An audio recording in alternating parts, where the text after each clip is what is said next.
Hello everyone, welcome to Kusma blogs.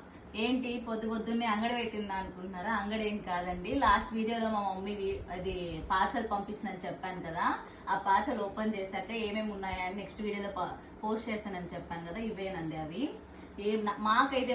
నాకైతే ఏం పంపించలేదు. మా అమ్మ ఏదో ఒక 2-3 పేర్స్ అయితే డ్రెస్సెస్ ఏమో పంపించింది అంతే. మాకైతే ఏం పంపించలేదు. ఫుడ్ కానీ అంతగా ఎక్కువ పంపించలేదు. ఫుడ్ ఐటమ్స్ అంటే మా మమ్మీ మామూలుగా ఇవన్నీ పాస్తా ఉంటాయి కదా, మాకు చిన్నప్పటి నుంచి మన ఇండియాలో అంత అవి ఉన్నాయని. కానీ నాకు చిన్నప్పుడు మా మమ్మీ పంపిస్తే అవి తింటా ఉండే. తర్వాత ఇక్కడంతా బాగా స్ప్రెడ్ అయినాయి అవన్నీ. ఇంకా అవి పక్కన పెట్టే పిల్లలకి బట్టలు పంపించిందని చెప్పాను కదా. ఏమేమి పంపించిందో చూసేద్దాం. ఫస్ట్ అయితే రితుకి ఏం పంపించిందో చూద్దాము. రితుకి అయితే హుడ్డీస్ పంపించింది, ఒక 2-3 హుడ్డీస్. మళ్ళీ ఇంకా ఇవి హుడీ సెట్ అన్నమాట. చూడండి ఎంత బాగున్నాయో.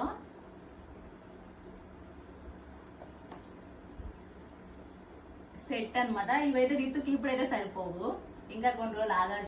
మా మమ్మీ ఏది తీసుకున్నా కానీ అది ఇంకా మనకి వెంటనే పనికి రాదు. ఒక కొన్ని ఇయర్స్ తర్వాత అయితే పనికి వస్తుంది. ఎందుకంటే అంత పెద్ద తీసుకుంటుంది.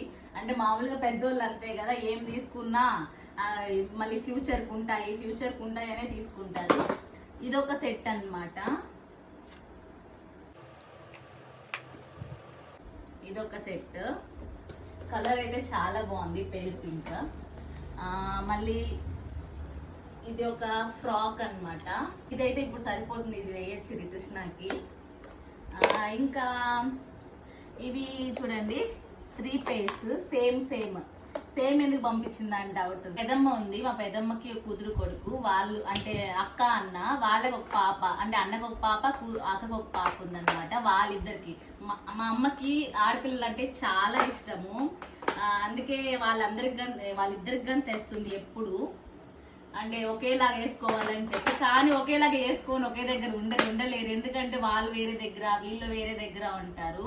సో 3 ఫ్రాక్స్ అయితే తెచ్చింది సేమ్. అలాగే వీటి మీదకి హెయిర్ బ్యాండ్స్ అయితే తెచ్చింది, సేమ్ హెయిర్ బ్యాండ్స్ ముగ్గురికి అని చెప్పి. పాప చిన్న పాప, ఇద్దరు రితు ఇంకో పాప అయితే సేమ్ ఏజ్ లో, ఒక 1 ఇయర్ డిఫరెన్స్ ఉంటుంది. ఇంకా మళ్ళీ రితుకి మా అక్క పాపకి ఇద్దరికి సేమ్ సెట్స్ తెచ్చింది, నైట్ సూట్స్. ఇంకా మళ్ళీ వీళ్ళకే రితుకి బ్యాగ్స్. ఇవన్నీ మా మమ్మీ దుబాయ్కి వెళ్ళింది అనమాట, కువైట్ నుంచి ట్రిప్కి. అక్కడ తీసుకొచ్చింది డ్రెస్సెస్ ఇవన్నీ. మళ్ళీ హ్యాండ్ బ్యాగ్స్ కానీ